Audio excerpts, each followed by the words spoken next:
Imaginez que vous êtes dans la pièce la plus sombre qui ait jamais existé. Pas une seule fenêtre, pas une seule fissure dans les murs, pas le moindre rayon de lumière stellaire filtrant à travers un rideau. L'obscurité totale, absolue, complète. Vous ne voyez rien. Vos yeux sont grands ouverts, mais ils ne captent que le néant. Le noir, parfait. Le vide, visuel. Maintenant, laissez-moi vous poser une question qui va changer la façon dont vous percevez la réalité pour le reste de votre vie. Et si cette obscurité était un mensonge?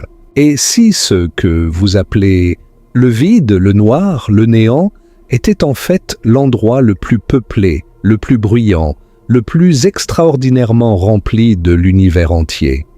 Et si je vous disais que dans cet instant précis où vous ne voyez absolument rien, vous nagez dans un océan immense, infini, invisible, un océan de photons, de particules de lumière qui traversent votre corps, qui dansent autour de vos atomes, qui frôlent chaque cellule de votre peau et que vous ne pouvez ni les voir, ni les sentir, ni les toucher, mais qu'ils sont là, qu'ils ont toujours été là, qu'ils seront toujours là, bien après que vous et moi aurons disparu de cet univers. Ce n'est pas de la science-fiction. Ce n'est pas de la philosophie abstraite.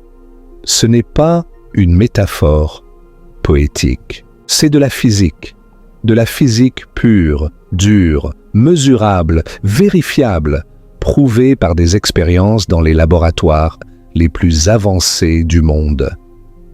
Les scientifiques ont prouvé, avec une précision qui dépasse l'imagination, que même l'obscurité la plus vide contient un océan de photons invisibles. Et cette découverte est tellement profonde, tellement bouleversante, tellement vertigineuse qu'elle remet en question tout ce que vous croyez savoir sur la nature de la réalité, sur la signification du mot « rien » et sur votre propre place dans ce cosmos qui est bien plus étrange, bien plus merveilleux et bien plus mystérieux que tout ce que l'esprit humain aurait pu imaginer. Mais avant de plonger dans cet océan invisible, avant de vous montrer les preuves, les expériences, les chiffres qui font trembler les plus grands esprits scientifiques de notre époque, laissez-moi vous donner quelques faits qui vont faire exploser votre cerveau. En ce moment même, dans chaque centimètre cube d'espace autour de vous, il y a environ 411 photons qui sont là depuis la naissance même de l'univers. Ces photons ont 13,8 milliards d'années. Ils sont plus vieux que la Terre, plus vieux que le Soleil, plus vieux que toutes les galaxies que vous avez jamais vues dans un télescope. Ils sont les témoins directs du Big Bang, les messagers de la création elle-même, et ils traversent votre salon, votre chambre, votre corps, en ce moment précis, tandis que vous lisez ces mots. Et ce n'est que le début. Voici un autre fait. Les scientifiques ont prouvé que même dans le vide le plus parfait, à la température la plus basse possible, à zéro absolu, là où théoriquement rien ne devrait exister, rien ne devrait bouger, rien ne devrait vibrer, des photons continuent d'apparaître et de disparaître, surgissant du néant et y retournant des milliards de fois par seconde. Le vide n'est pas vide, le rien n'est pas rien, l'obscurité n'est pas sombre, et un autre fait encore plus stupéfiant. L'espace entre les galaxies, ce vide immense et terrifiant que vous imaginez comme le néant ultime, contient plus de photons que toutes les étoiles qui ont jamais existé dans l'histoire entière de l'univers. Plus de photons que tous les soleils, toutes les supernovae, toutes les nébuleuses réunies. L'espace vide est plus lumineux que les étoiles. Il l'est d'une manière que vos yeux ne peuvent pas percevoir, mais il l'est quand même.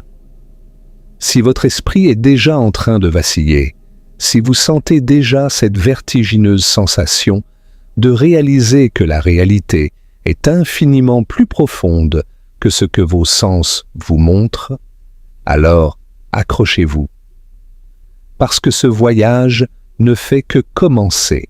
Et si vous voulez explorer avec moi les mystères les plus profonds de l'univers, si vous voulez comprendre pourquoi les plus grands physiciens du monde sont obsédés par l'obscurité et ce qu'elle contient, alors restez avec moi tout au long de ce voyage.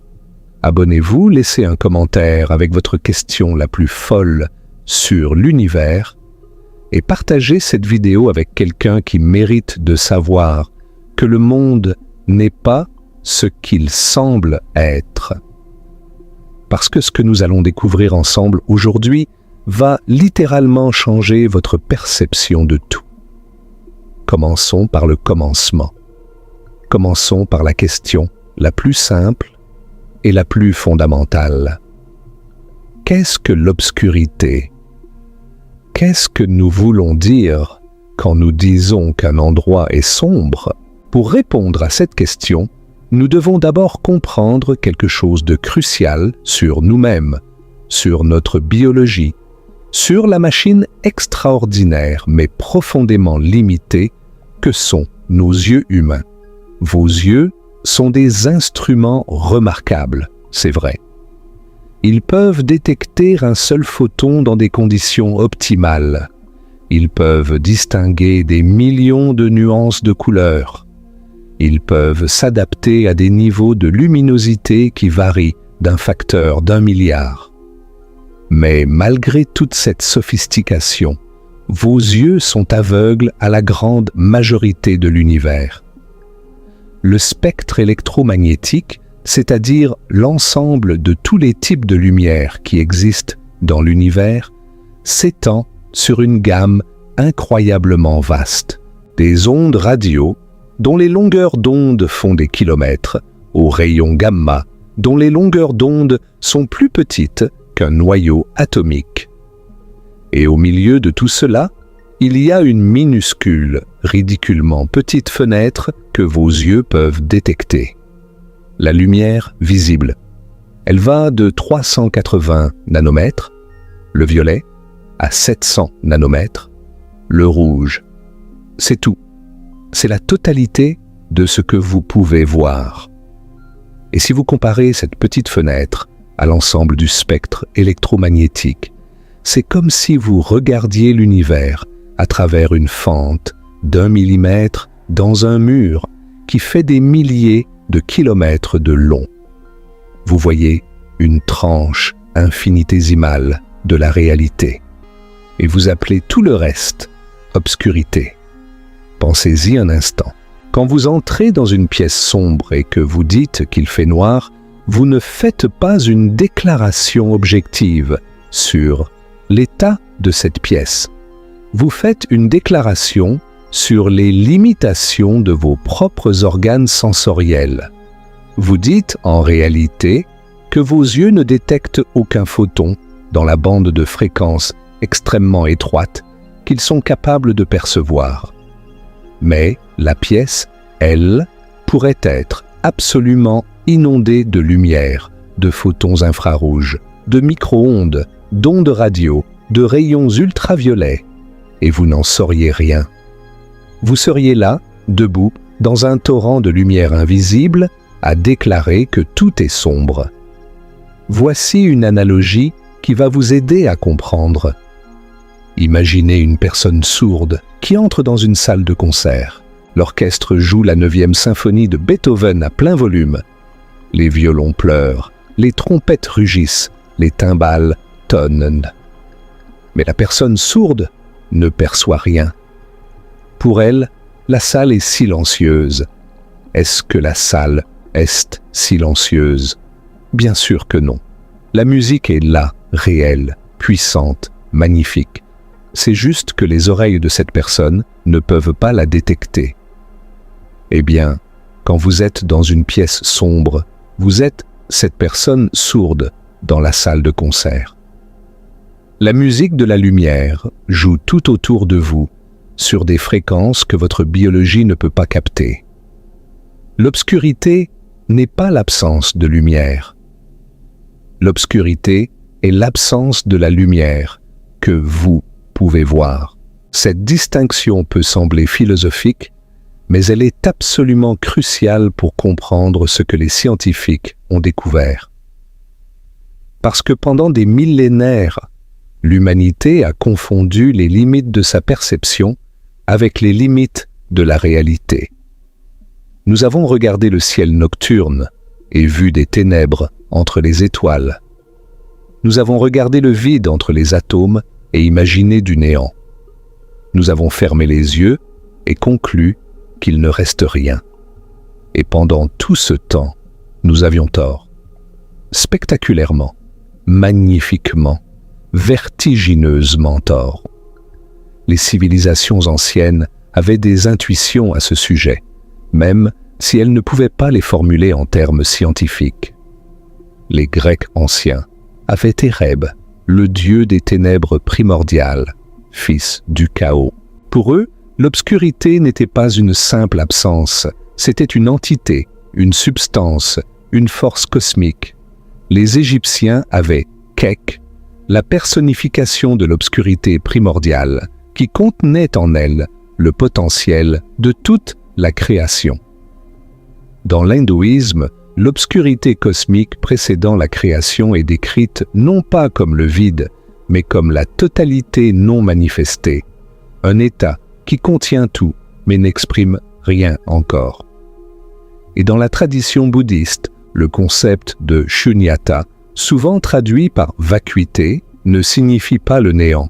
Il signifie que ce qui semble vide est en fait plein de potentialités, plein d'interdépendances, plein de connexions invisibles. Ces anciennes sagesses, ces intuitions poétiques et philosophiques ont été ignorées pendant des siècles par la science occidentale, qui préférait une vision plus mécanique de l'univers.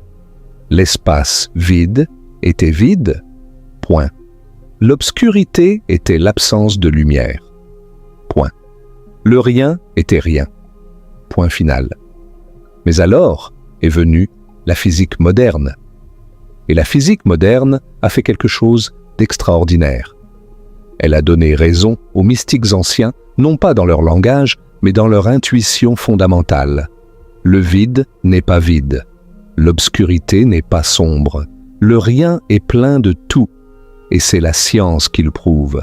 Pour comprendre comment cette révolution s'est produite, nous devons d'abord faire un voyage à travers le spectre électromagnétique, cet immense arc-en-ciel de lumière invisible qui constitue la véritable réalité dans laquelle nous vivons, sans jamais la voir. Parce que quand les scientifiques disent que l'obscurité contient un océan de photons, ils ne parlent pas seulement des photons mystérieux du vide quantique. Ils parlent d'abord des photons parfaitement ordinaires, réels, tangibles, qui sont partout autour de vous en ce moment, dans votre pièce soi-disant sombre. Commençons par les ondes radio. En ce moment, tandis que vous êtes assis là, des milliards de photons radio traversent votre corps.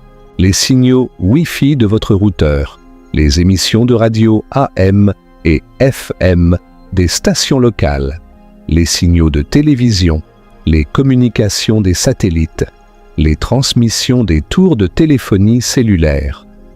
Chacun de ces signaux est fait de photons, de vraies particules de lumière.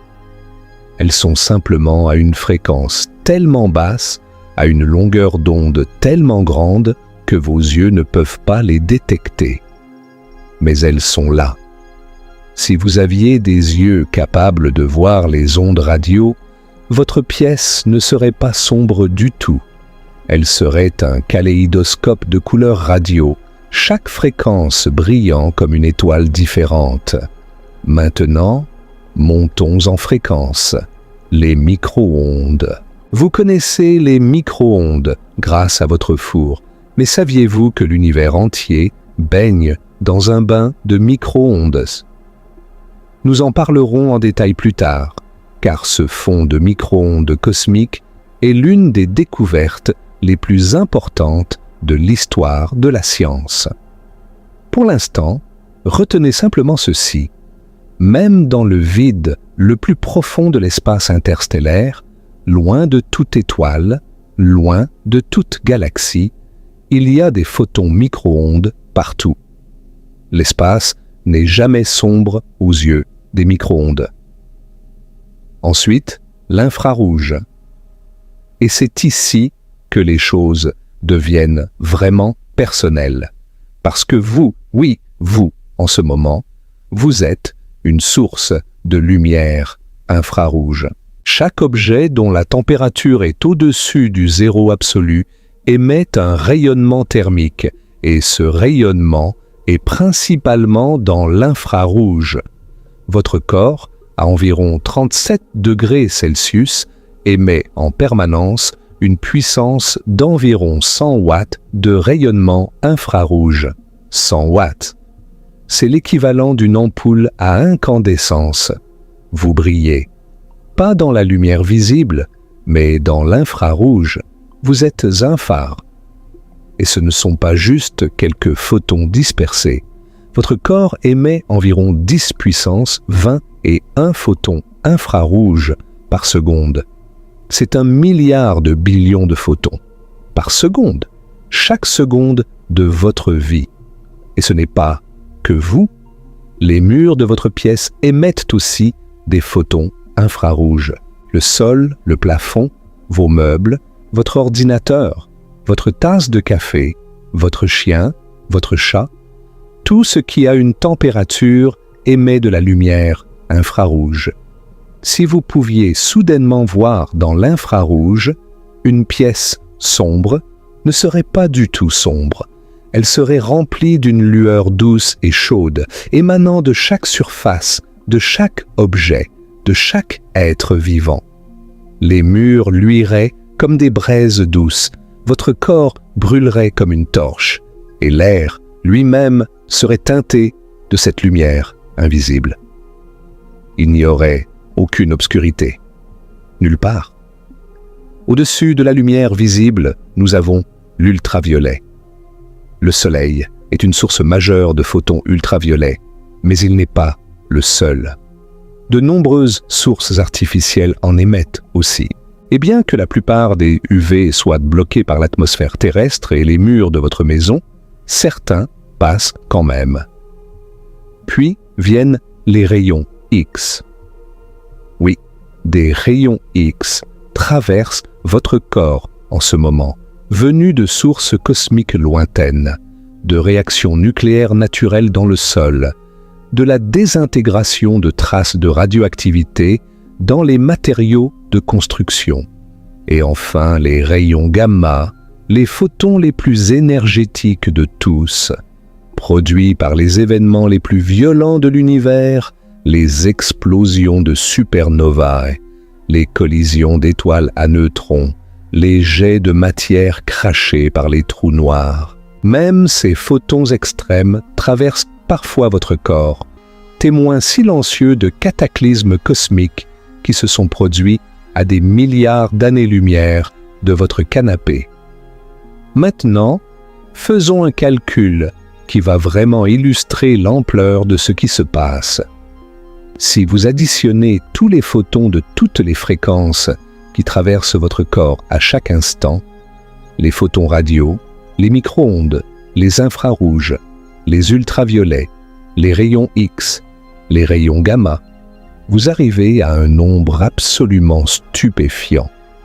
Des billions de photons passent à travers vous chaque seconde.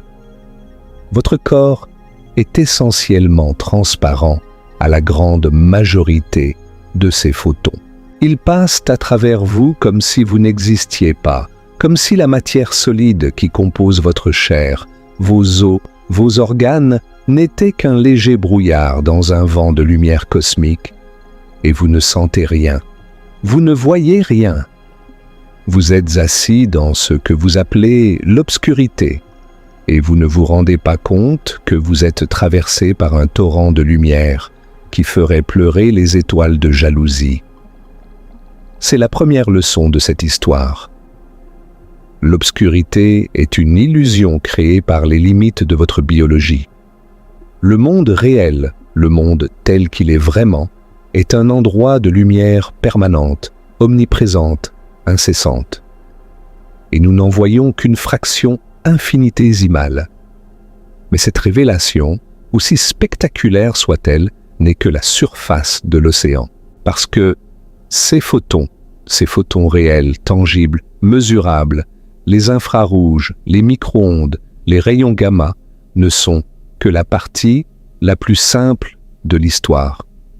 La vraie profondeur, la vraie vertigineuse découverte se trouve dans la nature même de ce que nous appelons un photon. Et pour comprendre cette découverte, nous devons maintenant plonger dans le cœur de la physique quantique et de la nature fondamentale de la lumière elle-même. Qu'est-ce qu'un photon? La question semble simple, presque naïve. Un photon, c'est une particule de lumière, n'est-ce pas? Eh bien, oui. Et non? Et peut-être? Et probablement pas exactement comme vous l'imaginez. Parce que le photon est, sans exagération, l'objet le plus étrange, le plus paradoxal, le plus mystérieux de toute la physique. C'est une entité qui défie l'intuition humaine à chaque tournant, qui viole les règles du bon sens avec une joyeuse désinvolture et qui a forcé les plus grands esprits de l'histoire, Einstein, Bohr, Feynman, Dirac, à remettre en question tout ce qu'ils croyaient comprendre sur la nature de la réalité. Commençons par les propriétés de base. Un photon n'a pas de masse. Zéro. Pas presque zéro, pas infinitésimalement petit, zéro exactement. C'est la seule particule fondamentale qui n'a strictement aucune masse au repos. Et pourtant, malgré cette absence totale de masse, un photon transporte de l'énergie. Il transporte de l'impulsion. Il peut pousser des choses. Il peut chauffer des objets. Il peut briser des liaisons chimiques. Il peut déclencher des réactions nucléaires. Comment quelque chose qui n'a aucune masse peut-il avoir de l'énergie et de l'impulsion? C'est l'une des révélations les plus profondes de la relativité d'Einstein. L'énergie et la masse sont reliées par la célèbre équation E égale mc². Mais pour un photon, il existe une version plus générale de cette relation qui permet à une particule sans masse d'avoir de l'énergie à travers sa fréquence et son mouvement. Un photon voyage à la vitesse de la lumière. Toujours, exactement, 300 000 km par seconde dans le vide. Et voici le détail crucial. Un photon ne peut pas aller plus lentement. Il ne peut pas s'arrêter. Il ne peut pas ralentir. Du moment de sa création au moment de sa destruction, un photon se déplace toujours à exactement la vitesse de la lumière. Il est né à cette vitesse et il mourra à cette vitesse. Aucune force dans l'univers ne peut changer cela. C'est une conséquence directe du fait qu'il n'a pas de masse. Si vous n'avez pas de masse, vous ne pouvez exister qu'à la vitesse de la lumière. Si vous ralentissiez, ne serait-ce qu'infinitésimalement, vous cesseriez d'exister. Et maintenant, voici peut-être le fait le plus vertigineux de tous concernant le photon.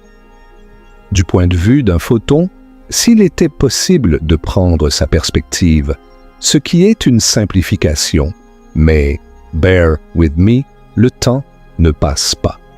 La relativité restreinte d'Einstein nous dit que plus vous vous déplacez vite, plus le temps ralentit pour vous. C'est la dilatation temporelle. Et à la vitesse de la lumière, le temps s'arrête complètement. Ce qui signifie que pour un photon, le moment de son émission et le moment de son absorption sont le même instant. Un photon émis par une étoile lointaine il y a 13 milliards d'années et absorbé aujourd'hui par le détecteur d'un télescope, du point de vue de ce photon, ces deux événements sont simultanés. Le voyage de 13 milliards d'années ne prend aucun temps. L'univers entier, du point de vue de la lumière, est un point unique dans le temps, un éternel présent, une simultanéité absolue. Essayez de vous représenter cela.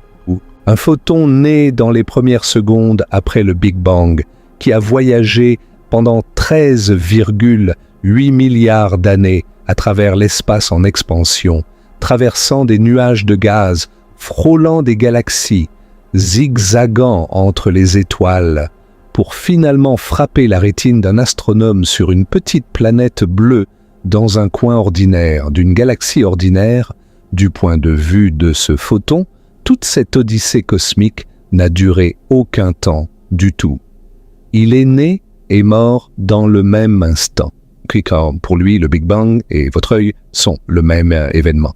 Mais l'étrangeté du photon ne s'arrête pas là. Parce que le photon n'est pas seulement une particule, il est aussi une onde. Ou plutôt, il est les deux à la fois. Ou plutôt, il n'est ni l'un ni l'autre exactement. C'est la fameuse dualité onde-particule, l'un des concepts les plus déroutants et les plus fondamentaux de la mécanique quantique. L'histoire de cette découverte est un feuilleton scientifique qui s'étend sur 3 siècles. Au XVIIe siècle, Isaac Newton était convaincu que la lumière était faite de petites particules qu'il appelait des corpuscules. Il pouvait expliquer la réflexion et la réfraction avec cette théorie, et comme c'était Newton, le plus grand esprit scientifique de son époque, beaucoup le croyaient. Mais à la même époque, Christian Huygens, un physicien néerlandais, proposait que la lumière était une onde, comme les vagues dans l'eau. Les deux théories se faisaient face, et le débat allait durer des siècles. Au début du XIXe siècle, Thomas Young réalisa une expérience qui semblait trancher la question une fois pour toutes. L'expérience de la double fente. Young envoya de la lumière à travers 2 fentes étroites et parallèles et observa le motif qui se formait sur un écran de l'autre côté. Si la lumière était faite de particules, on aurait dû voir 2 bandes de lumière, une derrière chaque fente. Mais ce n'est pas ce que Young vit. Il vit un motif d'interférence, des bandes alternées de lumière et d'obscurité, exactement le genre de motif que produisent des vagues qui se croisent. La lumière se comportait comme une onde, cas clos, ou du moins, c'est ce que tout le monde pensait. Puis vint James Clerk Maxwell dans les années 1860, qui unifia l'électricité et le magnétisme dans ses célèbres équations et montra que la lumière est une onde électromagnétique, une oscillation coordonnée de champs électriques et magnétiques se propageant dans l'espace. C'était une triomphe théorique magnifique. La nature ondulatoire de la lumière semblait définitivement établie. La lumière est une onde. Discussion terminée. Mais l'univers avait un autre tour dans sa manche. En 1900, Max Planck tentait de résoudre un problème apparemment mineur appelé la catastrophe ultraviolette. Les théories classiques des ondes prédisaient qu'un objet chaud devrait émettre une quantité infinie d'énergie aux hautes fréquences, ce qui était évidemment absurde. Pour résoudre ce problème, Planck proposa, d'abord comme une simple astuce mathématique, que l'énergie n'était pas émise de manière continue comme le ferait une onde classique, mais en petits paquets discrets qu'il appela des quanta. Chaque quantum d'énergie était proportionnel à la fréquence de la lumière. C'est la fameuse constante de Planck, H, la plus petite pièce de monnaie de l'univers énergétique. Planck lui-même ne se rendait pas pleinement compte de la révolution qu'il venait de déclencher. Puis, en 1905, un jeune employé d'un bureau de brevet à Berne, un certain Albert Einstein, prit l'idée de Planck et l'amena à sa conclusion logique. Dans son article sur l'effet photoélectrique, Einstein proposa que la lumière n'est pas seulement émise en quanta, elle est faite de quanta. La lumière est faite de particules. De vraies particules discrètes, chacune portant un quantum d'énergie. L'effet photoélectrique, le fait que la lumière peut éjecter des électrons d'un métal, ne pouvait s'expliquer que si la lumière était faite de particules individuelles, frappant les électrons comme des boules de billard microscopiques. Cette explication valut à Einstein le prix Nobel de physique en 1921. Pas la relativité, pas E égale mc carré, mais l'effet photoélectrique et la nature particulière de la lumière. Mais attendez, Young avait prouvé que la lumière est une onde avec son expérience d'interférence. Et maintenant, Einstein prouvait que la lumière est une particule avec l'effet photoélectrique. Les deux avaient raison. Les deux avaient des preuves expérimentales irréfutables. Comment est-ce possible? Comment quelque chose peut-il être à la fois une onde et une particule? C'est comme dire qu'un chat est à la fois un liquide et un solide. Ça n'a aucun sens dans le monde macroscopique de notre expérience quotidienne. Et c'était exactement le point. Le monde quantique, le monde des photons et des électrons et des atomes n'obéit pas aux règles de notre monde quotidien. Il a ses propres règles, ses propres logiques, et elles sont profondément, irréductiblement étranges. La résolution de ce paradoxe est venue avec le développement complet de la mécanique quantique dans les années 1920 et 1930. La réponse, si on peut l'appeler ainsi, est que le photon n'est ni une onde, ni une particule au sens classique. Il est quelque chose de nouveau, quelque chose qui n'a pas d'analogue dans le monde macroscopique, quelque chose que nous ne pouvons décrire que par les mathématiques et que nos mots et nos images mentales ne peuvent qu'approximer. Quand nous disons particule, nous pensons à une petite bille dure avec une position définie. Quand nous disons onde, nous pensons à une perturbation étendue dans l'espace. Le photon n'est ni l'un ni l'autre. Il est un objet quantique qui présente des aspects ondulatoires et des aspects particuliers selon la façon dont nous choisissons de l'observer. Si nous faisons une expérience qui teste son comportement ondulatoire comme la double fente, il se comporte comme une onde. Si nous faisons une expérience qui teste son comportement particulier, comme l'effet photoélectrique, il se comporte comme une particule. Ce n'est pas qu'il décide d'être l'un ou l'autre.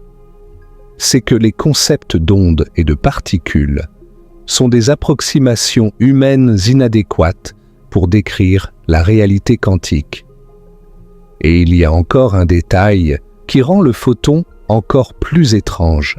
Dans l'expérience de la double fente, quand vous envoyez des photons un par un seul photon à la fois, chaque photon individuel passe par les deux fentes simultanément et interfère avec lui-même. Un seul photon, passant par deux chemins différents en même temps et produisant un motif d'interférence, comme si une seule particule pouvait être à deux endroits à la fois. Ce n'est pas une interprétation ésotérique de la mécanique quantique. C'est le résultat expérimental brut, vérifié des milliers de fois dans des laboratoires du monde entier. Le photon peut interférer avec lui-même parce qu'il existe dans une superposition quantique de tous les chemins possibles jusqu'à ce qu'il soit observé, mesuré, détecté. Richard Feynman, l'un des plus grands physiciens du XXe siècle et le créateur de l'électrodynamique quantique, la théorie la plus précise jamais conçue par l'esprit humain, a dit un jour que personne ne comprend vraiment la mécanique quantique. Si vous pensez que vous comprenez la mécanique quantique, disait-il, c'est que vous ne la comprenez pas. Et le photon, cette petite particule sans masse qui voyage à la vitesse de la lumière et n'expérimente pas le temps, est l'incarnation parfaite de cette étrangeté quantique. Officiellement, le mot photon a été inventé en 1926 par le chimiste américain Gilbert Lewis, bien que le concept existait depuis Einstein en 1905. Lewis dériva le mot du grec « phos », qui signifie « lumière ». Et dans le cadre de la physique des particules modernes, le photon occupe une place très spéciale. C'est un boson de spin 1.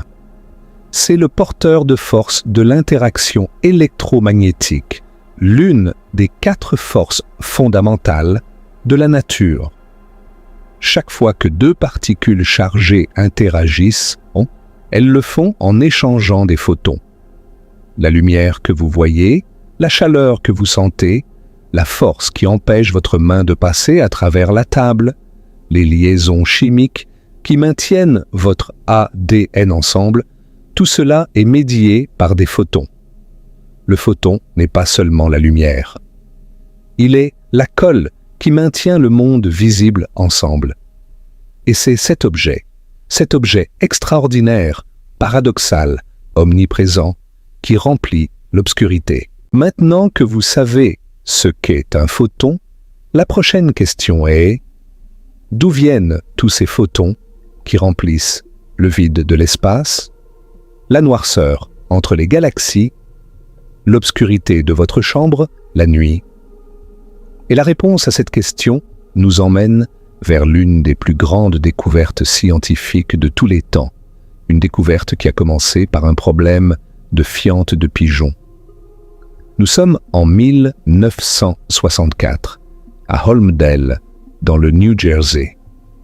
2 jeunes radioastronomes, Arno Penzias et Robert Wilson, travaillent avec une grande antenne en forme de cornet, initialement construite pour les communications satellites. Ils essaient de calibrer cette antenne pour des observations astronomiques précises et ils ont un problème. Peu importe dans quelle direction ils pointent l'antenne, peu importe l'heure du jour ou de la nuit, peu importe la saison, ils captent un bruit de fond persistant, un léger sifflement micro-ondes qui refuse de disparaître. Ce n'est pas un signal d'une source spécifique. Il vient de partout, de chaque direction du ciel, avec exactement la même intensité. Il est parfaitement uniforme, omnidirectionnel, permanent. Penzias et Wilson sont frustrés. Ce bruit parasite ruine leurs mesures. Ils vérifient tout l'équipement, resserrent les connexions, remplacent les câbles. Rien ne change. Puis ils découvrent qu'un couple de pigeons a fait son nid dans l'antenne et l'a copieusement décoré de ce qu'ils appellent diplomatiquement un matériau diélectrique blanc. Autrement dit, des fientes de pigeons. Peut-être que c'est ça le problème. Ils nettoient soigneusement l'antenne, se débarrassent des pigeons, les pigeons reviennent, ils les capturent, les envoient au loin, ils nettoient encore. Mais le bruit est toujours là, exactement le même, venant de partout, indestructible. Ce que Penzias et Wilson ne savaient pas, c'est qu'à seulement 60 km de là, à l'université de Princeton, un groupe de physiciens théoriciens dirigés par Robert Dicke et Jim Peebles travaillait sur une prédiction fascinante. Si le Big Bang avait vraiment eu lieu, si l'univers avait commencé dans un état incroyablement chaud et dense il y a des milliards d'années, alors il devrait rester une trace de cette chaleur primordiale. Un rayonnement résiduel, un écho de la naissance de l'univers, qui aurait refroidi au fil des milliards d'années d'expansion cosmique et qui devrait maintenant baigner tout l'espace sous la forme de micro-ondes extrêmement faibles. Dicke et Peebles étaient en train de construire un détecteur pour chercher ce rayonnement. Et puis les deux groupes se sont rencontrés par hasard grâce à un collègue commun. Penzias et Wilson ont décrit leur mystérieux bruit de fond. Les théoriciens de Princeton ont réalisé ce qui se passait. Ce bruit, ce fichu sifflement que Penzias et Wilson n'arrivaient pas à éliminer, ce n'était pas un défaut de leur antenne. Ce n'était pas les fientes de pigeons. C'était la chose la plus importante qu'un radioastronome ait jamais détectée.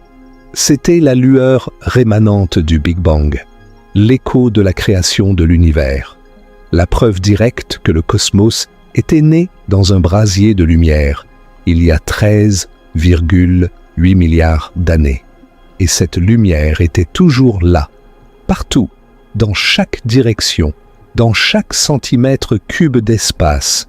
Elle avait refroidi, elle avait été étirée par l'expansion de l'univers, elle était devenue invisible à l'œil nu, mais elle était là, un océan de photons anciens baignant l'univers entier. Cette découverte, le fond diffus cosmologique, ou CMB, pour Cosmic Microwave Background, a valu à Penzias et Wilson le prix Nobel de physique en 1978.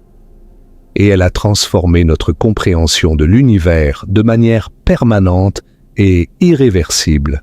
Permettez-moi de vous expliquer exactement ce qu'est ce rayonnement, d'où il vient et pourquoi il remplit chaque centimètre cube de ce que vous appelez l'obscurité. Pour comprendre le CMB, nous devons remonter le temps, loin dans le temps, jusqu'aux tout premiers instants de l'univers. Dans les premières fractions de seconde après le Big Bang, l'univers était incroyablement chaud et dense. Si chaud que la matière telle que nous la connaissons ne pouvait pas exister. Pas d'atomes, pas de molécules, pas de cristaux, pas de poussière. Juste un plasma brûlant de particules subatomiques, protons, neutrons, électrons et une quantité colossale de photons, tous emballés dans un espace incroyablement compact, interagissant furieusement les uns avec les autres. Dans ce plasma primordial, les photons ne pouvaient pas voyager très loin. Chaque fois qu'un photon essayait de se déplacer, il heurtait presque immédiatement un électron libre et était dévié dans une direction aléatoire. C'est ce qu'on appelle la diffusion Thomson. Le résultat était que l'univers était opaque, comme un brouillard incroyablement dense. La lumière ne pouvait pas se propager librement. Elle était piégée, rebondissant d'électron en électron, enfermée dans cette soupe de plasma bouillonnante. Mais l'univers s'étendait. Et en s'étendant, il refroidissait. Lentement, degré par degré, la température baissait. Et environ 380 000 ans après le Big Bang, quelque chose de miraculeux s'est produit. La température est descendue suffisamment à environ 3000 Kelvin pour que les protons puissent enfin capturer les électrons et former des atomes d'hydrogène stables. C'est ce qu'on appelle la recombinaison, un nom un peu trompeur, puisque c'était la première fois que les électrons et les protons se combinaient. Il n'y avait pas de « re », mais le terme est resté. Et quand les atomes se sont formés, tout a changé. Parce que les atomes d'hydrogène neutre n'interagissent presque pas avec les photons. Soudainement, le brouillard s'est levé. L'univers est devenu transparent. Et les photons, ces billions de photons qui avaient été piégés dans le plasma pendant 380 000 ans, ont été libérés. Ils ont jailli dans toutes les directions, volant librement à travers l'espace pour la première fois depuis la création de l'univers. C'est le moment que nous appelons le dernier surface de diffusion, la dernière fois que ces photons ont interagi avec la matière avant de commencer leur long, très long voyage à travers le cosmos. Ces photons voyagent depuis 13,8 milliards d'années, moins 380 000 ans, ce qui, à cette échelle, est essentiellement la même chose. Pendant tout ce temps, l'univers a continué de s'étendre, et cette expansion a étiré les longueurs d'onde de ces photons. Au moment de leur libération, ils étaient à environ 3000 Kelvin dans la gamme de la lumière visible et du proche infrarouge. Si vous aviez été là, l'univers entier aurait brillé d'une lueur orange-rougeâtre uniforme dans toutes les directions. Mais après 13,8 milliards d'années d'expansion cosmique, leurs longueurs d'onde ont été étirées par un facteur d'environ 1000 cents. Ils sont passés de la lumière visible au micro-ondes. Leur température effective est tombée de 3000 Kelvin à 2,725 Kelvin, soit moins 270,425 degrés Celsius, à peine au-dessus du zéro absolu. C'est le fond diffus cosmologique. La lueur rémanente du Big Bang, refroidie et étirée par l'expansion de l'univers jusqu'à devenir un murmure de micro-ondes. Et il est partout, littéralement partout, dans chaque centimètre cube de l'univers observable, dans votre chambre, dans votre voiture, dans les profondeurs de l'espace intergalactique, dans le noyau d'une étoile lointaine. Partout, il y a environ 411 photons du CMB par centimètre cube. 411 photons anciens, nés du Big Bang lui-même, traversant silencieusement chaque centimètre cube d'espace, y compris l'espace entre vos yeux et cet écran. Prenons un moment pour absorber l'ampleur de ce chiffre. 411 photons par centimètre cube. Cela ne semble peut-être pas énorme, mais considérez ceci. Dans l'univers observable, qui a un rayon d'environ 46 milliards d'années-lumière, le nombre total de photons du CMB est d'environ 10 puissance 89. C'est un nombre si grand qu'il dépasse toute capacité d'imagination. Et si vous le comparez au nombre total d'atomes dans l'univers observable, qui est d'environ 10 puissance 80, vous arrivez à un ratio stupéfiant. Pour chaque atome dans l'univers, il y a environ 1 milliard de photons du CMB.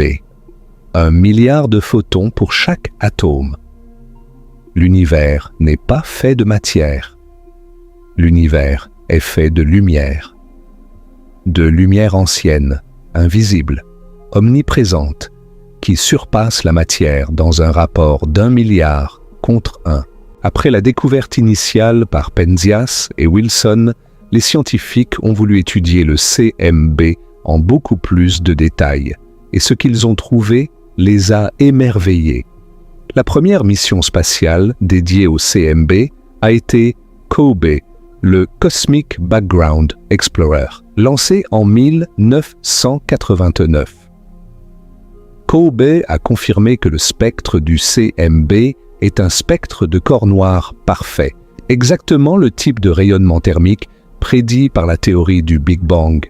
C'était une correspondance si parfaite, si précise, que lorsque les résultats ont été présentés lors d'une conférence de l'American Astronomical Society, l'audience entière s'est levée pour applaudir.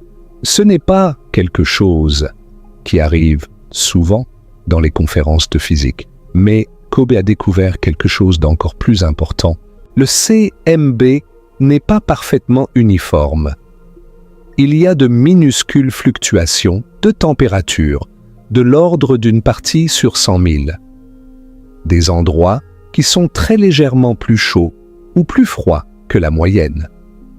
Ces fluctuations peuvent sembler insignifiantes, mais elles sont en fait la chose la plus importante de l'univers.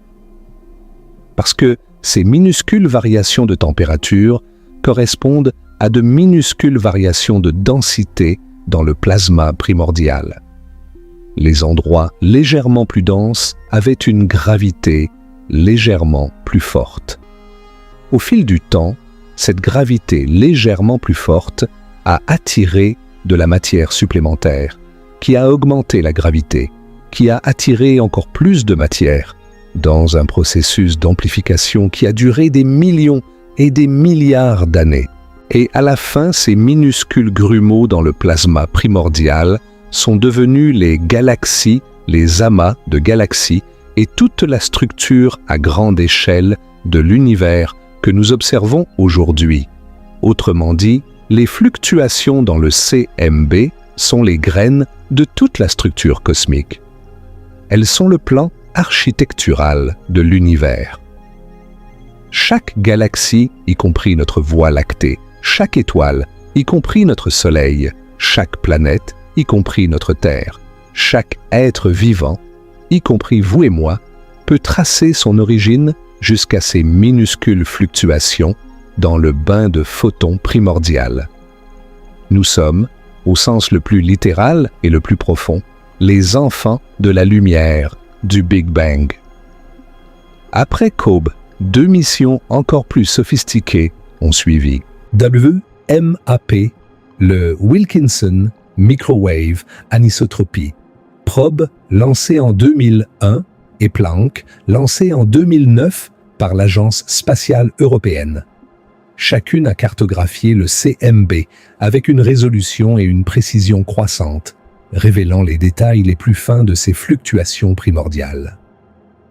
Ces données ont permis aux cosmologistes de mesurer l'âge de l'univers avec une précision de 1%, de déterminer la composition de l'univers, environ 5% de matière ordinaire, 27% de matière noire et 68% d'énergie noire, et de confirmer la géométrie globale de l'univers, qui est plate, euclidienne, à la précision de nos mesures. Tout cela, ces mesures extraordinairement précises des paramètres fondamentaux de la cosmologie, provient de l'étude des photons invisibles qui remplissent l'obscurité. Les photons les plus anciens de l'univers, nés il y a 13,8 milliards d'années, traversant silencieusement votre pièce en ce moment, portent en eux l'histoire complète du cosmos. Si vous pouviez les décoder parfaitement, vous y liriez l'acte de naissance de l'univers, ses premières secondes de vie, la formation des premiers atomes, les graines de toutes les galaxies futures. L'obscurité que vous voyez entre les étoiles n'est pas un vide, c'est une bibliothèque cosmique écrite en micro-ondes. Mais le CMB n'est pas le seul océan de photons qui remplit le soi-disant vide de l'espace. Parce que après la recombinaison, après que les premiers atomes se sont formés et que les photons du CMB ont été libérés, l'univers a continué à évoluer. Et environ 200 millions d'années après le Big Bang, les premières étoiles se sont allumées. Et quand je dis allumées, je ne parle pas métaphoriquement. Ces premières étoiles ont littéralement illuminé l'univers, mettant fin à ce que les astronomes appellent les âges sombres cosmiques, la période entre la libération du CMB et l'allumage des premières étoiles. Et depuis ce moment, depuis 13,6 milliards d'années, les étoiles brûlent. Des billions d'étoiles, dans des billions de galaxies, convertissant de l'hydrogène en hélium, de l'hélium en carbone, du carbone en oxygène, et ainsi de suite, dans la grande chaîne de la nucléosynthèse stellaire, et émettant des quantités colossales de photons dans le processus. Et chacun de ces photons, une fois émis, voyage à la vitesse de la lumière à travers l'espace. Certains sont absorbés par de la matière, par des planètes, des nuages de gaz, de la poussière interstellaire. Mais beaucoup, la grande majorité en fait, s'échappent dans l'immensité de l'espace et ne sont jamais absorbés. Ils voyagent indéfiniment leur longueur d'onde lentement étirée par l'expansion de l'univers, rejoignant les rangs de ce que les astronomes appellent le fond lumineux extragalactique ou EBL pour Extragalactic Background Light. L'EBL est la somme totale de tous les photons jamais émis par toutes les étoiles et toutes les galaxies dans toute l'histoire de l'univers. C'est, en quelque sorte, la mémoire lumineuse du cosmos. Chaque étoile qui a jamais brillé, chaque galaxie qui a jamais émis de la lumière, a contribué à cet océan de photons. Et cet océan remplit l'espace, partout, entre les galaxies, entre les étoiles, dans le vide intergalactique, invisible à l'œil nu, mais bien réel et mesurable. En 2018, une équipe de scientifiques utilisant les données du télescope spatial Fermi à rayons gamma a réussi à mesurer le nombre total de photons dans l'EBL. Et le résultat est absolument époustouflant. Environ 4 fois 10 puissance 84 photons. Écrivons-le en toutes lettres pour que l'absurdité du nombre soit bien claire. 40 000 milliards, de milliards, de milliards, de milliards, de milliards, de milliards, de milliards, de milliards de photons. 40 suivi de 83 zéros.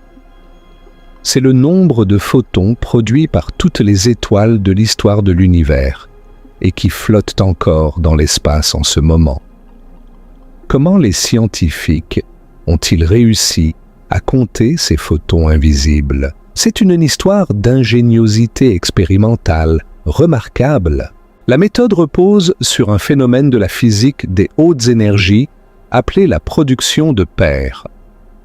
Quand un photon gamma de très haute énergie, émis par un blazar lointain, un noyau galactique actif propulsé par un trou noir supermassif, voyage à travers l'espace, il peut interagir avec un photon de l'EBL qu'il rencontre en chemin. Si les conditions sont réunies, si l'énergie combinée des deux photons est suffisante, les deux photons peuvent s'annihiler mutuellement et produire une paire électron-positron. Le photon gamma original est détruit dans le processus, ce qui signifie que les rayons gamma provenant de blazars lointains sont légèrement absorbés par l'EBL pendant leur voyage vers nous.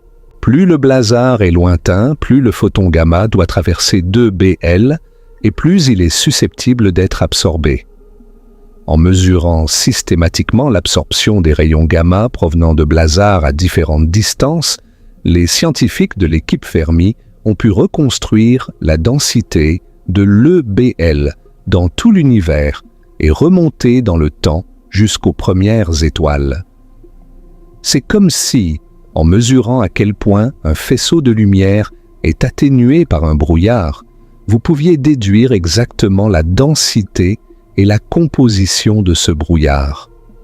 Sauf qu'ici, le brouillard est l'océan de tous les photons jamais émis par toutes les étoiles de l'univers, et le faisceau est un rayon gamma émis par un trou noir supermassif à des milliards d'années-lumière de distance. L'implication profonde de cette mesure est que l'espace se souvient. Chaque étoile qui a jamais vécu, chaque étoile qui a flamboyé et puis s'est éteinte il y a des milliards d'années, a laissé sa marque sous la forme de photons qui voyagent encore dans l'espace.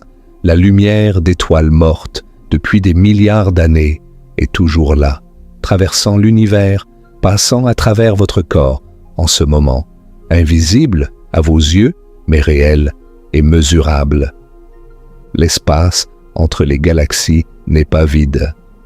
Il est rempli du souvenir lumineux de chaque feu stellaire qui a jamais brûlé. L'obscurité entre les étoiles est un mausolée de lumière, un mémorial invisible à chaque soleil qui a jamais existé. Et combinés, les photons du CMB et les photons de l'EBL forment un bain cosmique de lumière qui remplit chaque centimètre cube de l'univers. vous n'êtes jamais dans le noir. Même dans le vide le plus profond de l'espace intergalactique, à des millions d'années-lumière de l'étoile la plus proche, vous seriez entouré de centaines de photons du Big Bang par centimètre cube, plus une quantité appréciable de photons stellaires de l'EBL. L'obscurité cosmique est une illusion. L'espace est lumineux, d'une lumière ancienne et invisible. Mais voici le tournant de notre histoire. Parce que tout ce que je viens de vous décrire, les photons du CMB et de l'EBL, ce sont des photons réels, des photons tangibles, émis par des sources réelles, qui voyagent à travers l'espace et qui peuvent être détectés par des instruments. La question suivante est celle qui a vraiment secoué les fondements de la physique. Que se passe-t-il si on enlève tous ces photons réels? Si on pouvait, par un miracle de technologie, créer un espace absolument vide, aucun photon du CMB, aucun photon de l'EBL, aucun photon infrarouge, aucun photon radio, absolument rien, un vide parfait. Serait-ce enfin le vrai néant, la vraie obscurité, la vraie absence de tout? La réponse de la physique quantique à cette question est l'un des noms les plus spectaculaires de l'histoire de la science. Et c'est ici que notre voyage prend un tournant vers le véritablement vertigineux. Pour comprendre pourquoi le vide n'est jamais vide, nous devons d'abord comprendre un principe fondamental de la mécanique quantique, le principe d'incertitude de Heisenberg. Formulé par Werner Heisenberg en 1927, ce principe énonce qu'il est fondamentalement impossible de connaître simultanément et avec une précision parfaite certaines paires de propriétés physiques d'une particule. La version la plus connue concerne la position et la quantité de mouvement. Plus vous connaissez précisément la position d'une particule, moins vous pouvez connaître sa quantité de mouvement, et vice-versa. Ce n'est pas une limitation de nos instruments.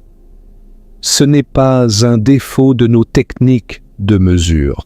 C'est une propriété fondamentale de la réalité elle-même, inscrite dans les mathématiques les plus profondes de la nature. Mais il existe une autre version du principe d'incertitude qui est encore plus pertinente pour notre discussion. C'est la version énergie-temps. Elle énonce qu'il est impossible de connaître simultanément et avec une précision parfaite l'énergie d'un système et le moment précis où cette énergie est mesurée.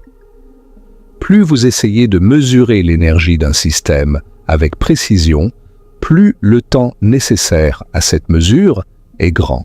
Et inversement, si vous regardez un système pendant un temps très court, son énergie est fondamentalement incertaine. Et voici la conséquence dévastatrice de ce principe pour notre conception du vide. Si le vide est un espace avec exactement zéro énergie, alors son énergie est connue avec une précision parfaite. C'est zéro exactement, sans aucune incertitude. Mais le principe d'incertitude énergie-temps dit que c'est impossible. Vous ne pouvez pas avoir une valeur d'énergie exacte avec une certitude parfaite pendant un temps fini. Donc l'énergie du vide ne peut pas être exactement zéro. Il doit y avoir une incertitude, une fluctuation, un frémissement résiduel. Même dans le vide le plus parfait, l'énergie n'est pas nulle. Elle fluctue autour de zéro, parfois un peu plus, parfois un peu moins, dans une danse quantique perpétuelle et incessante. Et ces fluctuations d'énergie, aussi minuscules soient-elles, ont des conséquences, parce que l'énergie peut se convertir en matière, grâce à la relation d'Einstein E égale mc au carré.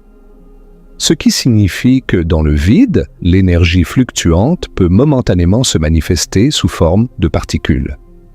Des paires de particules-antiparticules, un électron et un positron, un quark et un antiquark, ou, et c'est ce qui nous intéresse le plus, un photon et un autre photon surgissent spontanément du néant, existent pendant une fraction de seconde infinitésimalement courte, puis s'annihilent mutuellement et retournent au néant.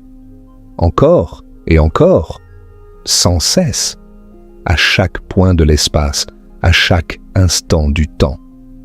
Ces particules éphémères sont appelées des particules virtuelles, et le vide est absolument grouillant de ces particules virtuelles. Il ne s'agit pas d'un phénomène rare ou marginal. À chaque point de l'espace, à chaque instant, des myriades de particules virtuelles apparaissent et disparaissent. Le vide n'est pas un néant serein et immobile. C'est un bouillonnement quantique, un chaos ordonné de création et d'annihilation permanente, une écume de particules fantômes qui naissent et meurent plus vite que n'importe quel instrument ne pourra jamais directement les observer. La théorie des champs quantiques donne une description encore plus profonde et plus élégante de ce phénomène. Dans cette théorie, le vide n'est pas un espace vide dans lequel des particules se baladent de temps en temps. Le vide est l'état fondamental des champs quantiques. À chaque point de l'espace, il y a un champ quantique pour chaque type de particule, un champ électromagnétique pour les photons, un champ électronique pour les électrons, un champ carbonique pour les quarks, et ainsi de suite. Même dans l'état de plus basse énergie, même quand aucune particule réelle n'est présente, ces champs ne sont pas inactifs. Ils vibrent, ils oscillent, comme la surface d'un océan qui ne peut jamais être parfaitement plate. Même par le temps le plus calme, il y a toujours de petites ondulations, de petites vagues résiduelles. Ces ondulations sont les fluctuations du vide, et les particules virtuelles en sont les manifestations. Imaginez un océan. Même par un jour parfaitement calme, sans le moindre souffle de vent, la surface de l'océan n'est jamais parfaitement lisse. Il y a toujours de minuscules rides, de minuscules ondulations causées par la nature même du liquide et ses interactions moléculaires. Le vide quantique est comme cet océan. Il ne peut jamais être parfaitement lisse dans sa version quantique. Les champs ne peuvent jamais être parfaitement au repos. Il y a toujours des fluctuations, des frémissements, des ondulations quantiques. Et ces ondulations, dans le champ électromagnétique, sont des photons virtuels. Des photons qui n'existent pas assez longtemps pour être vus ou mesurés directement, mais qui sont bien là, qui ont des effets bien réels et qui remplissent chaque point de l'espace avec leur présence fantomatique. Ce concept est tellement fondamental, tellement important, que je veux m'assurer que vous le saisissez pleinement. Le vide n'est pas vide. Ce n'est pas une question de vocabulaire ou de philosophie. Le vide de la physique quantique est un état physique réel, avec des propriétés mesurables, une énergie non nulle et des effets concrets sur le monde réel. Les fluctuations du vide sont aussi réelles que la gravité, aussi réelles que l'électricité, aussi réelles que n'importe quel autre phénomène physique. Et elles remplissent tout l'espace, partout, tout le temps. L'énergie associée à ces fluctuations est appelée l'énergie du point zéro, ou énergie du vide. C'est l'énergie minimale que possède tout système quantique, même à la température la plus basse possible. Même au zéro absolu, la température la plus froide concevable, les fluctuations quantiques persistent. Vous ne pouvez pas les supprimer, vous ne pouvez pas les éteindre. Elles sont inhérentes à la nature même de l'espace et du temps. Le zéro absolu n'est pas le silence.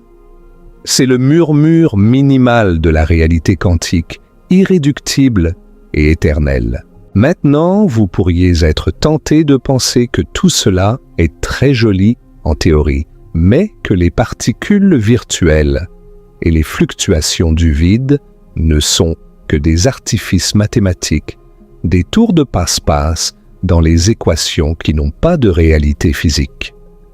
Après tout, si ces particules sont virtuelles, si elles apparaissent et disparaissent si vite qu'on ne peut pas les observer directement, comment savoir qu'elles sont réelles?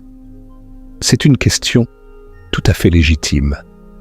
Et la réponse est que les fluctuations du vide ont été prouvées expérimentalement, de multiples façons, avec une précision extraordinaire. Et la preuve la plus directe et la plus spectaculaire est un phénomène appelé l'effet Casimir. L'effet Casimir a été prédit théoriquement en 1948 par le physicien néerlandais Hendrik Casimir. L'idée de base est d'une élégance presque artistique. Prenez deux plaques métalliques parfaitement planes, non chargées, et placez-les très près l'une de l'autre dans le vide. Il ne devrait y avoir aucune force entre elles, n'est-ce pas? Elles ne sont pas chargées, donc pas de force électrostatique. Elles ne sont pas aimantées, donc pas de force magnétique. Elles ne sont pas massives au point d'avoir une gravité significative. Rien ne devrait les pousser l'une vers l'autre ou les éloigner. Mais Casimir prédit qu'elles seraient quand même attirées l'une vers l'autre. Et la raison est l'océan invisible de photons virtuels. Voici comment ça fonctionne. Dans le vide autour des plaques, toutes les longueurs d'onde de photons virtuels sont possibles. N'importe quelle fréquence, n'importe quelle longueur d'onde peut fluctuer dans et hors de l'existence. Mais entre les plaques, l'espace est restreint. Seules les longueurs d'onde qui tiennent exactement entre les plaques, celles qui forment des ondes stationnaires, sont permises.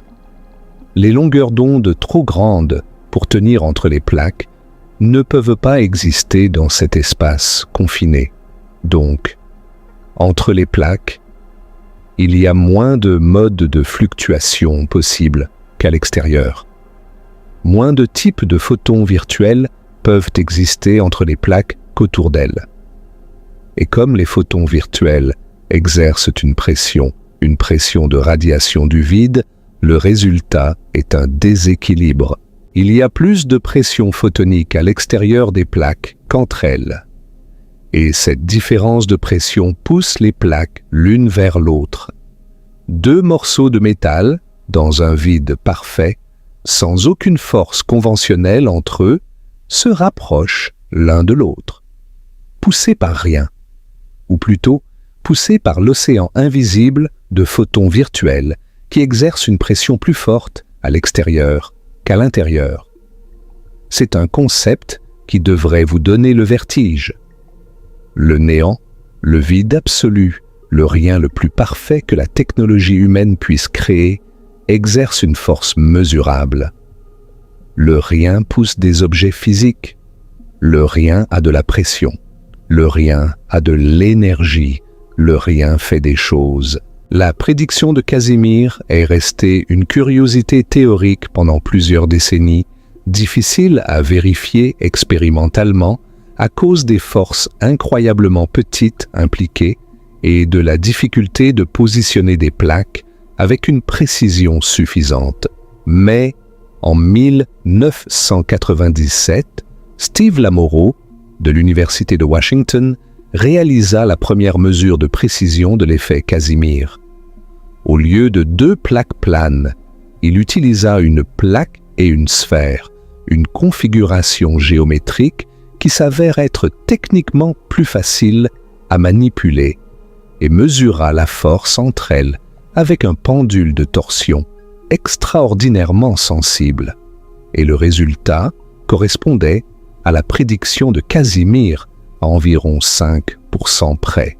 Depuis lors, des dizaines d'expériences ont confirmé l'effet Casimir avec une précision croissante, atteignant des concordances de l'ordre d'1% entre théorie et expérience. L'océan invisible de photons virtuels dans le vide n'est pas de la philosophie. Ce n'est pas de la spéculation. Ce n'est pas un jeu mathématique.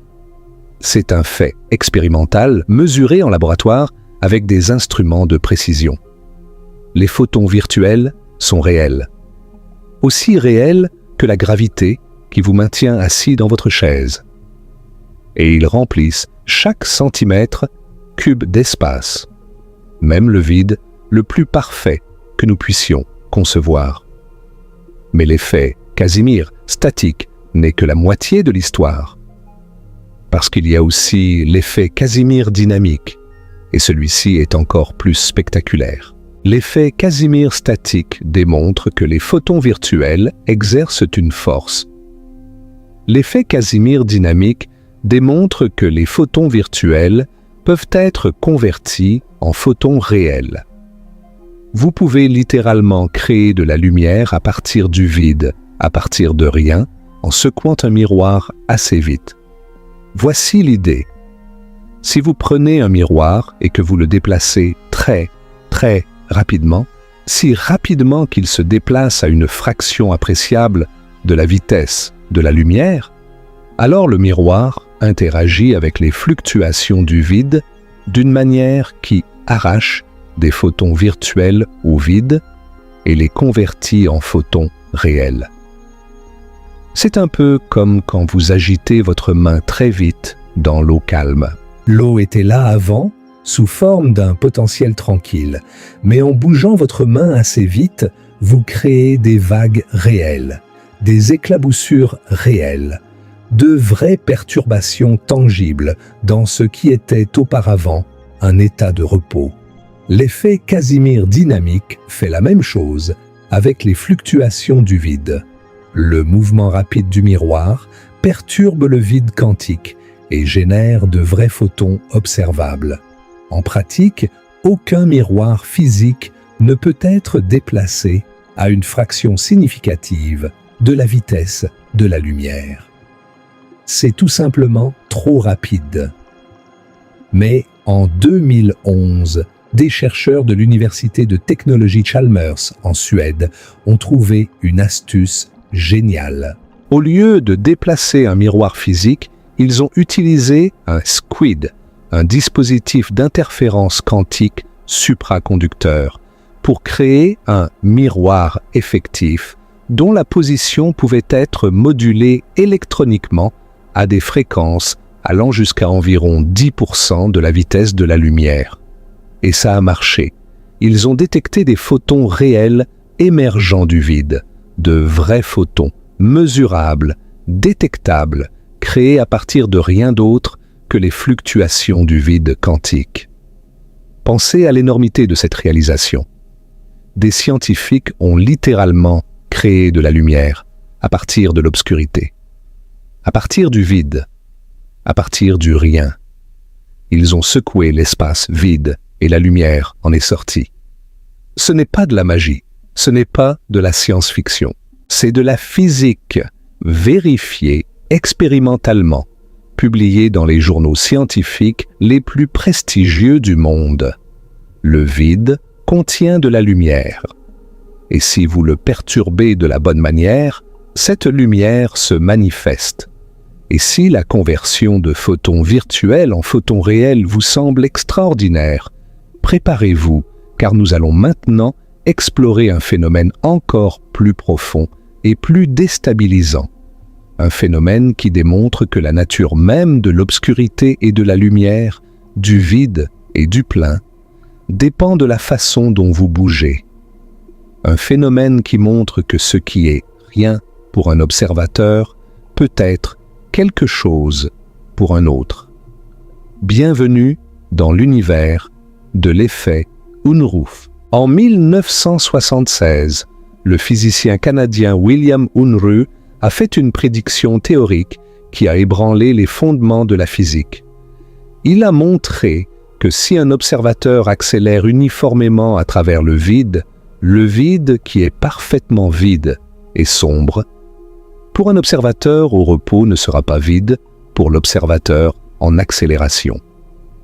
L'observateur accéléré verra le vide se remplir d'un bain thermique de particules réelles, des photons et d'autres particules, comme s'il était immergé dans un gaz chaud. Le vide lui paraîtra briller, le néant lui semblera chaud.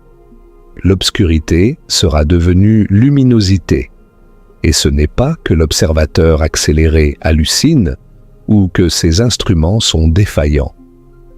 Du point de vue de la physique, les particules qu'il détecte sont parfaitement réelles. Il peut les mesurer, les compter, mesurer leur spectre thermique. Pour lui, elles sont aussi réelles que les photons du Soleil. Mais pour un observateur au repos, flottant doucement dans le même vide, il n'y a rien. Le même espace est simultanément vide et plein, sombre et lumineux, néant et quelque chose, selon la façon dont vous le traversez. La température de ce bain thermique Unruh dépend de l'accélération de l'observateur selon une formule précise. T est égal à h bar fois A divisé par 2π fois C fois K de Boltzmann, où A est l'accélération. Pour des accélérations normales, la température est ridiculement basse. Même une accélération de 1000 g, 1000 fois l'accélération gravitationnelle terrestre, ne produirait qu'une température d'environ un 100 millionième de Kelvin, bien trop faible pour être détectée par les instruments actuels. C'est pourquoi l'effet Unruh n'a pas encore été directement observé. Mais les physiciens sont convaincus de sa réalité parce qu'il est une conséquence directe et inévitable de principes physiques bien établis, la théorie quantique des champs et la relativité générale, et parce qu'il est intimement lié à un autre phénomène que nous allons bientôt explorer, le rayonnement de Hawking. L'effet Unruh a des implications philosophiques vertigineuses. Il nous dit que l'obscurité, le vide, le rien n'est pas une propriété absolue de l'espace. C'est une propriété relative qui dépend de l'état de mouvement de l'observateur. Il n'y a pas de réponse objective et universelle à la question « cet espace est-il vide ?» La réponse dépend de qui pose la question et comment il bouge. Le vide d'un observateur est le feu d'un autre. L'obscurité est relative. Et si l'obscurité est relative, alors qu'est-ce qui est absolu? Les équations, les lois physiques, la structure mathématique sous-jacente de la réalité, mais pas l'expérience humaine de la lumière et de l'obscurité. Celle-ci est contingente, perspectiviste, modelée par notre mouvement à travers le tissu de l'espace-temps. Des expériences sont actuellement en cours pour tenter de détecter l'effet Unruh. Certaines impliquent l'utilisation de lasers ultra intenses pour accélérer des particules chargées à des accélérations colossales dans des espaces microscopiques. D'autres explorent des analogues de l'effet Unruh dans des systèmes de physique de la matière condensée. Si l'effet Unruh est confirmé expérimentalement, ce sera une étape majeure dans notre compréhension de la relation entre la gravité, la mécanique quantique et la nature du vide. Et en parlant de cette relation, il est temps d'aborder ce qui est peut-être la conséquence la plus spectaculaire et la plus célèbre de l'idée que le vide est rempli de photons virtuels. Il est temps de parler des trous noirs, parce que si le vide frémit de fluctuations quantiques partout dans l'univers, que se passe-t-il à l'endroit le plus extrême de l'univers, là où l'espace-temps lui-même est déformé jusqu'à la rupture, au bord d'un trou noir? Un trou noir est un objet dont la gravité est si intense que rien, pas même la lumière, ne peut s'en échapper une fois qu'il a franchi une frontière, appelée l'horizon des événements. C'est l'objet le plus sombre que l'univers puisse produire. Par définition, Un trou noir ne devrait émettre aucune lumière, aucune radiation, rien du tout. C'est un puits de noirceur absolue, un gouffre d'où rien ne sort. Du moins, c'est ce que tout le monde croyait avant 1974. En 1974, Stephen Hawking, le célèbre physicien théoricien de Cambridge, a fait l'une des découvertes les plus surprenantes et les plus profondes de la physique du XXe siècle.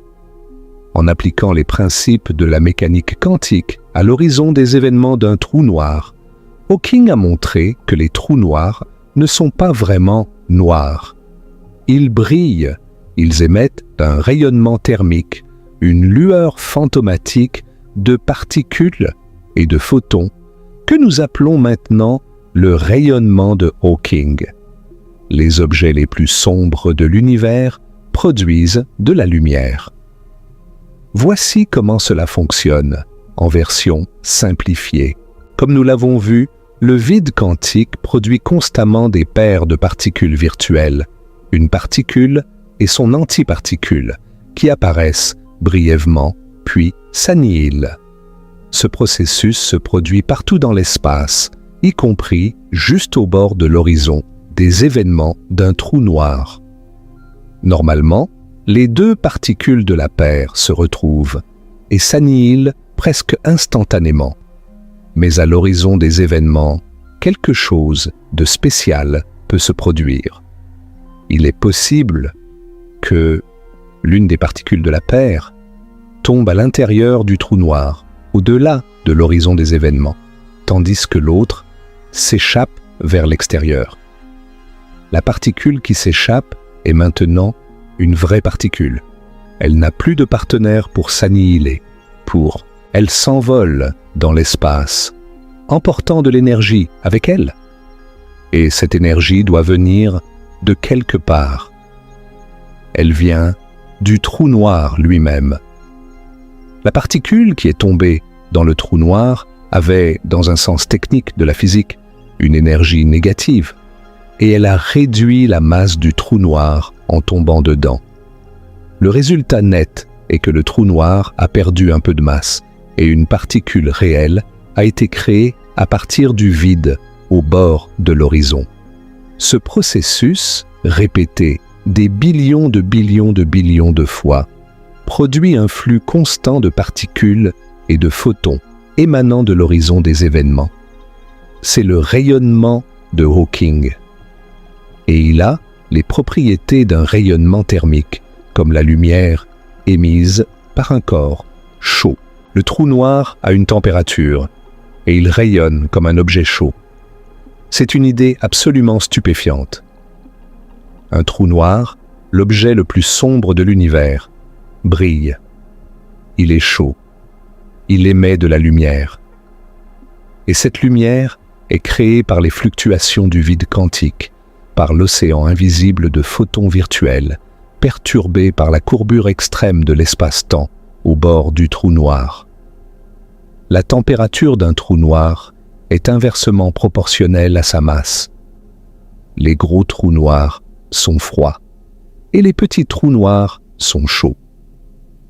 Un trou noir de masse solaire, un trou noir aussi massif que notre Soleil, aurait une température d'environ 60 milliardièmes de Kelvin, soit 60 nanokelvins. C'est infiniment plus froid que le fond diffus cosmologique à 2,7 kelvins, ce qui signifie que dans l'univers actuel, les trous noirs stellaires absorbent plus de rayonnement du CMB qu'ils n'en émettent par le rayonnement de Hawking. Ils grossissent au lieu de rétrécir, pour l'instant.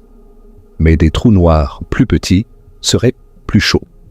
Un trou noir hypothétique, ayant la masse d'une montagne, environ 1 billion de kilogrammes, aurait une température d'environ 100 milliards de Kelvin et brillerait comme le Soleil.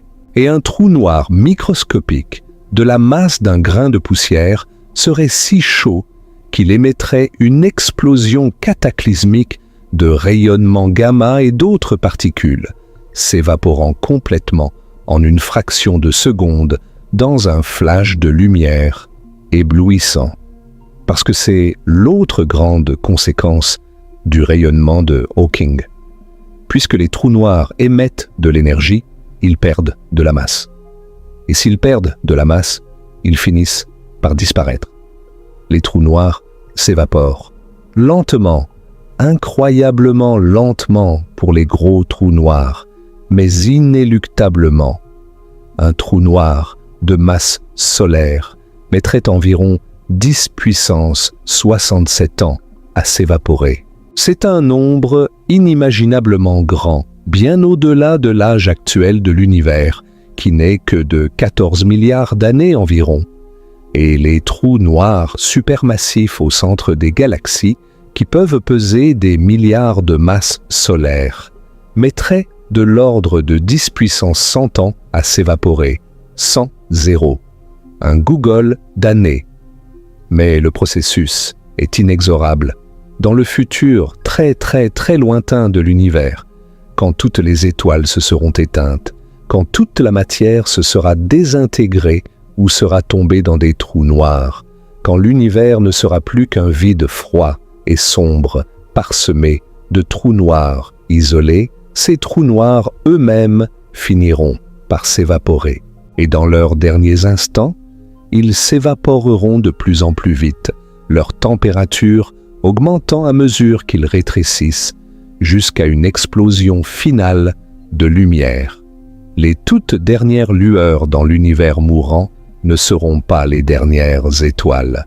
Ce seront les derniers trous noirs s'évaporant, de la lumière créée à partir du vide, à partir de l'océan invisible de photons virtuels, au bord de la noirceur ultime.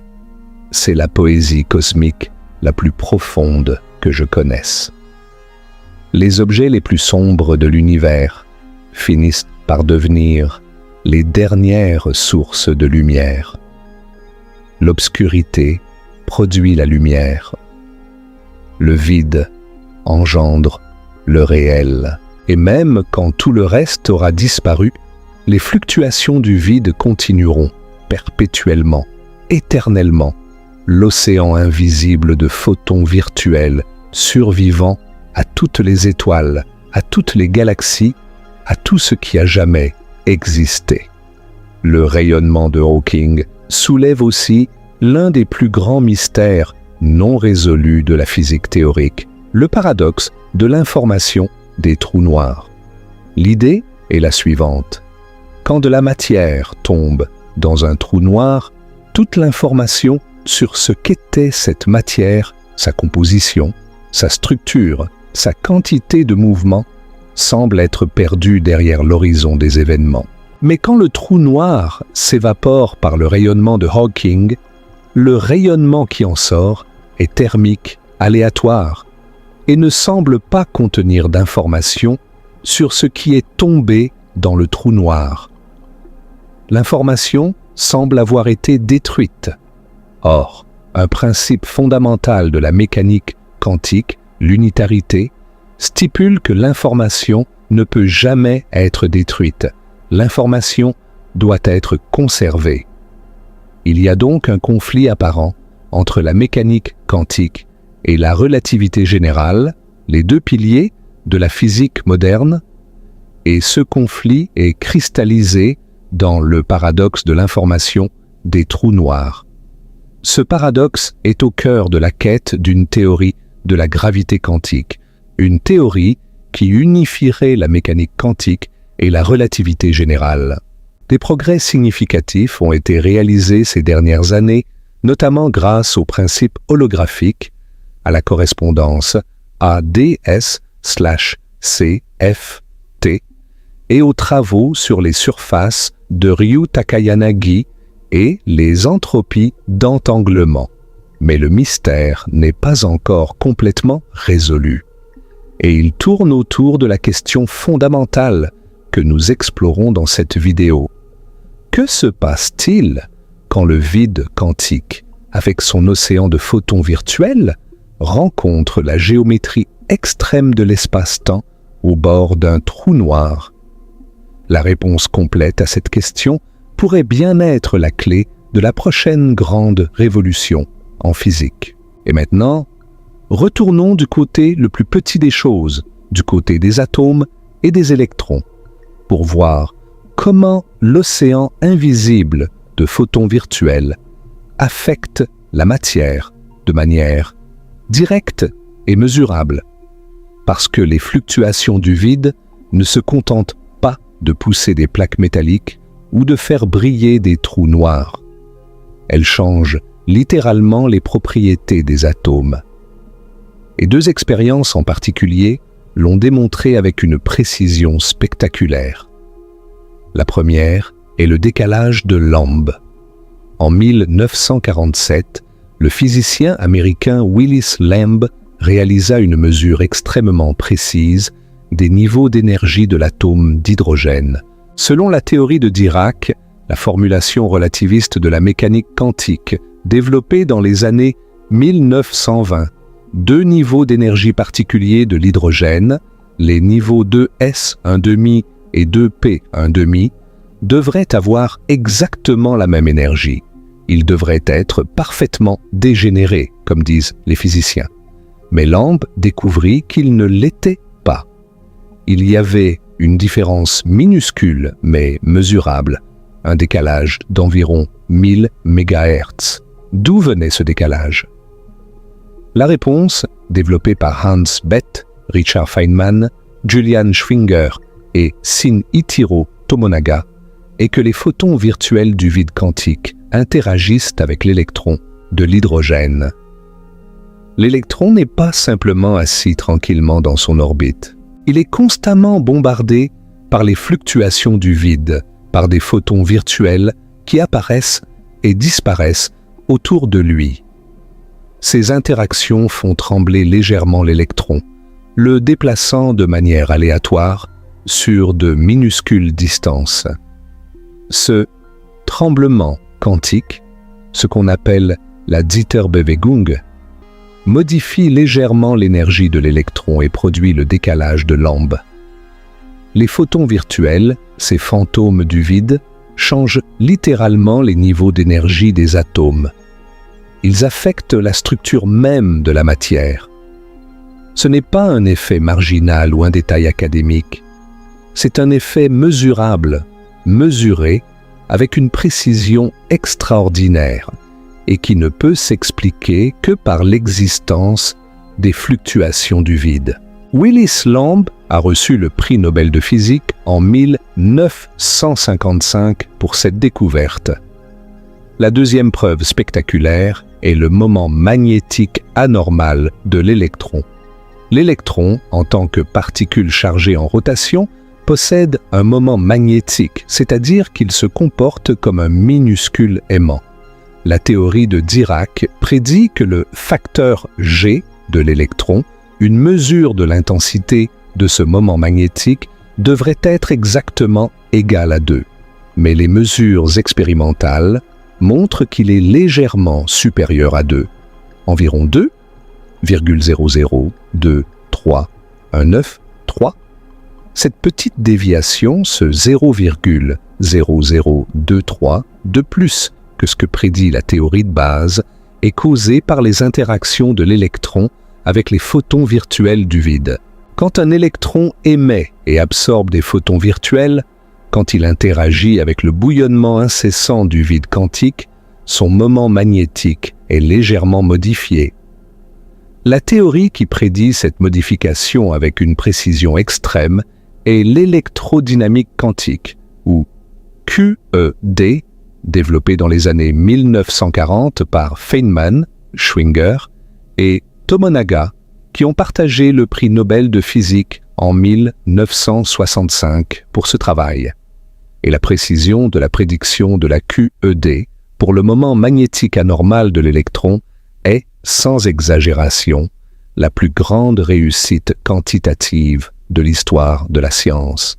La théorie et l'expérience s'accordent à mieux que 12 chiffres après la virgule. C'est comme prédire la distance entre Paris et New York avec une précision meilleure que l'épaisseur d'un cheveu. Et cette prédiction, cette concordance extraordinaire entre théorie et expérience repose entièrement sur l'existence des photons virtuels du vide. Sans les fluctuations du vide, la prédiction serait fausse. Les photons virtuels ne sont pas des artifices mathématiques. Ils sont des ingrédients essentiels de la théorie la plus précise jamais conçue par l'esprit humain.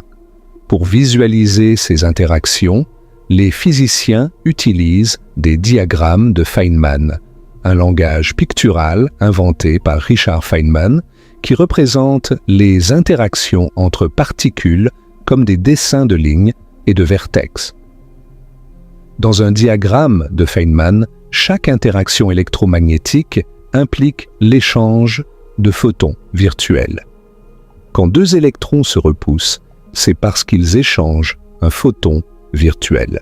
Quand un quark est lié à un autre quark dans un proton, c'est parce que des gluons virtuels, les analogues des photons pour la force forte, les maintiennent ensemble. Et quand vous appuyez votre main contre un mur et sentez une résistance, la force que vous sentez est, au niveau fondamental, médiée par des photons virtuels échangés entre les électrons de votre main et les électrons du mur. C'est un fait absolument stupéfiant. Tout ce que vous touchez, tout ce que vous poussez, tout ce que vous tenez, chaque contact physique dans votre vie quotidienne est en fin de compte une interaction entre des photons virtuels. L'océan invisible de photons ne remplit pas seulement l'obscurité. Il est le mécanisme même par lequel la matière interagit avec la matière. Il est le tissu même de votre expérience tactile du monde. Quand vous serrez la main de quelqu'un, vos atomes n'entrent jamais réellement en contact. Ce sont des photons virtuels, échangés entre les électrons de votre peau et les électrons de la peau de l'autre personne qui créent la sensation de toucher. Vous n'avez jamais touché quoi que ce soit dans votre vie. Vous avez seulement senti la force des photons virtuels. Et maintenant, continuons notre exploration de cet océan invisible en nous demandant quelque chose d'encore plus fondamental. Pourquoi les atomes émettent-ils de la lumière en premier lieu? Quand un atome excité revient à son état fondamental et émet un photon, qu'est-ce qui le pousse à le faire? Qu'est-ce qui déclenche cette émission?